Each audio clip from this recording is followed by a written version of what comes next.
Tumirada na naman si Vice President Sara Duterte. Alam niyo tong si VP Sara, lahat na lang ng issue, sasabihin niya, political attack. Lahat na lang po talaga ng issue. Mula dyan sa confidential funds hanggang dito ngayon sa ginawang kabulastugan ni Pulong Duterte. Lahat political attack. Sabi po dito sa GMA News, VP Sara Duterte, complaint filed versus Pulong, a political attack. Wala na ba talagang ibang idadahilan si Sara Duterte kundi political attack? Ayon po dito sa balita, Vice President Sara Duterte dismissed the complaint filed against her brother, Davao City Representative Paulo Pulong Duterte for physical injuries and grave threats as part of the Marcos administration's alleged political attacks on their family. The Vice President, who was in Zamboanga City on Saturday, claimed that the Marcos administration just wants to destroy the image of their enemies to cover up the real issues in the country. Unang-una, ang totoong issue ng bansang ito ay kayong mga Duterte. Ginulo nyo masyado ang bansa. Akala nyo yung nagagawa nyo sa Davao, pwede nyong gawin sa buong Pilipinas. Nagkamali kayo. If you can get away with just about everything in Davao City, not with the rest of the country, nabuko kayo. Alam hindi kayo silipin ng gobyerno, ang dami ng kabulastugan ang nangyayari. Tapos kapag kayo silita, sasabihin nyo, political attack. Gagawa-gawa kayo ng katarantaduhan mula sa confidential funds, sa paggawa ng mga pangalan tulad ni Mary Grace Piatos, sa pagbabanta sa ating presidente, sa mga pagbantang ipapapatay, ipahuhukay ang bangkay ni Apulacay at kung ano-ano pa, hanggang sa pag-aresto kay Digong.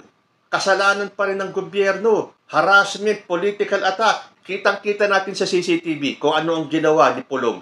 Tapos, political attack pa rin. Baguhin mo naman yung script mo, Sara Duterte. Nakakaumay na. Mas lalong wala nang naniniwala sa'yo. Kasi pare-pareho, yun at yun din ang sinasabi mo. Kapag kayo naipit dahil dari sa mga kabulastugan na ginawa ninyo, political attack, political harassment, ginigipit ang pamilya nyo, sinisira ang pangalan nyo. Sino ba ang sumira sa pangalan ninyo? Kayo mismo. Parte daw ng administrasyon ni President Bongbong Marcos yung mga political attack sa pamilya niya. Unang-una, may I remind the good Vice President, sino ang unang umatake kay President Bongbong Marcos? Di ba tatay mo? Nag-uumpisa pa lang ang kampanya noong 2022. Inatake na siya ni Digong. Kaya meron tayong presidentiable na nagko-cocaine na si Bongbong Marcos ay weak leader. Natawa tuloy ako dun sa isang meme na nakita ko na sa pagtawag ni Digong kay President Bongbong Marcos, sino ngayon na nakakulong? Tapos yung pa ang sinabi ni Sara, gusto daw ng administrasyon ni Marcos na sirain ang imahe ng kanilang kalaban para daw pagtakpan ang mga totoong isyu ng bansa. Ikaw ang gumagawa ng issue, Sara Duterte, para pagtakpan yung anomalya ng confidential funds na ayaw mong sagutin. Pero pagdating ng impeachment trial mo, magkakaalaman talaga dahil hindi po pwedeng hindi mo nasagutin yan. So ngayon, you can still get away with that. Pero pagdating ng impeachment mo, hahalukayin lahat yan at kailangan mong sagutin. Ngayon, kung magkataon man, mas marami kang mga magiging kaalyado dyan sa Senado at ikaw ay maakwit, malalaman ng buong Pilipinas at ng buong mundo ang mga anomalyang ginawa mo dahil kailangan mong sagutin ang mga yan. Unless, mag-resign ka bago dumating yung impeachment trial mo. Kaya nga panay ang atake mo sa gobyerno para pagtakpan lahat ng ito na hindi na kinakagat ng taong bayan. Ang mga naniniwala na lang sa'yo ay ang mga DDS.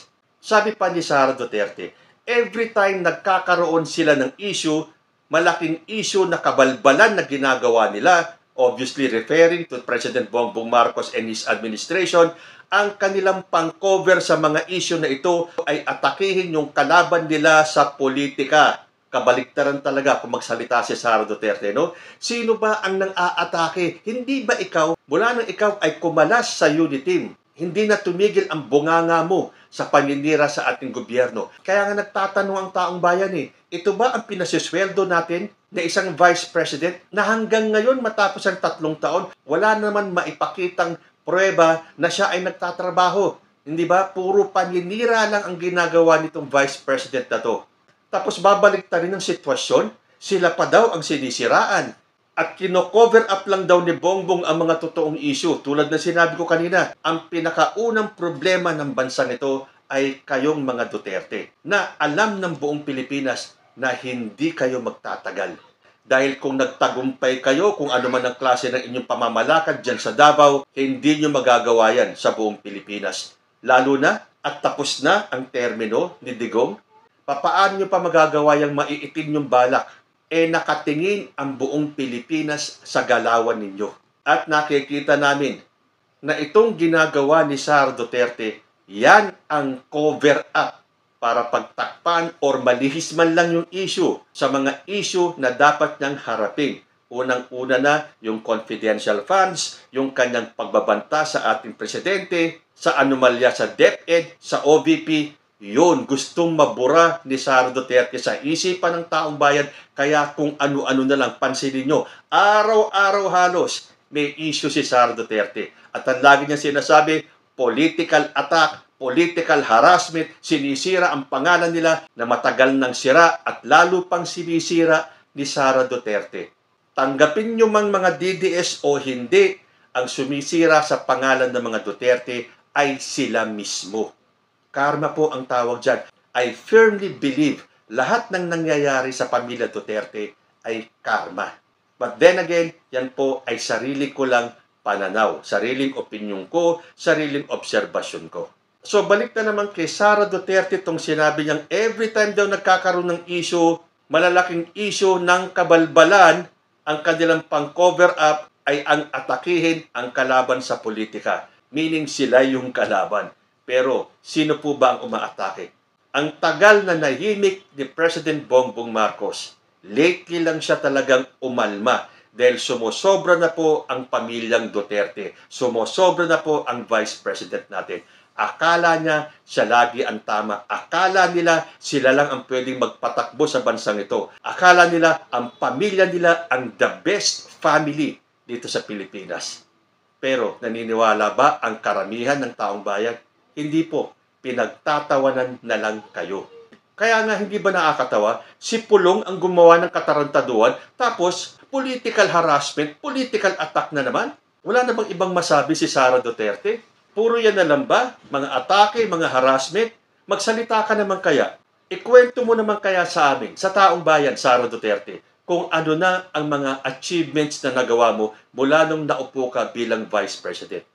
Puna ka ng puna. But then again, yun ang pang-cover up ni Sara Duterte. Para hindi mahalungkat yung kanyang kawalang saysay bilang Vice President, aatake siya. Pero sa puntong ito, si Sara Duterte na lang ang naniniwala sa pinagsasasabi niya. Pero siyempre, yung mga aliporis niya, yung mga supporters nila, naiilan na lang. Naalala ko tuloy yung isang statement ni Sara Duterte.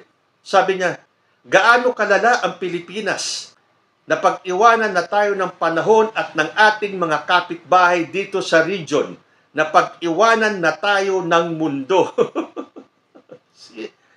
Puro reklamo itong Vice President na to, pero wala man lang siyang maipakita sa atin kung ano ang kanyang nagawa para sa bansang ito. Wala nga siyang maipakitang mga solusyon o plataforma nila kung ano ang gagawin nila para itama ang mali. Hindi ba may sinasabi sila, iboto daw sila para itama ang mga mali? Sa mga nagiging pahayag ni Sara Duterte, sila po ang mali. Kaya dapat natin itama. Tanggalin si Sara Duterte sa pwesto. Gaano daw kalala ang Pilipinas? Hindi po Pilipinas ang malala. Ikaw, Sara Duterte, ang malala. At bawat araw na lumilipas, palala ka ng palala. Kaya nga ang mga DDS hirap na hirap ka ng ipagtanggol. Kasi reklamo ka ng reklamo. Wala ka namang konkretong maipakita sa taong bayan doon sa mga nagawa mo para sa bayan. Hindi yung puro ka paninira na lang kay President Bongbong Marcos sa administrasyong ito, sa gobyernong ito, na kung tutuusin, you are a part of this government. Kung ayaw mo sa mga nangyayari sa gobyernong ito, mag-resign ka bilang Vice President. Napag-iwanan na daw tayo ng panahon at ng ating mga kapitbahay dito sa rehiyon.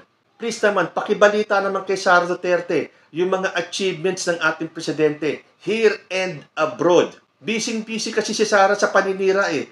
Kaya hindi niya nalalaman or ayaw niyang alamin or alam naman niya pero hindi niya matanggap na we have a working president and that President Bongbong Marcos is delivering. Hindi tulad niya. Napag-iwanan na daw tayo ng mundo. Napag-iwanan na kapag lumalabas si President Bongbong Marcos sa ibang bansa, nakikita ninyo ang trato sa kanya ng mga world leaders.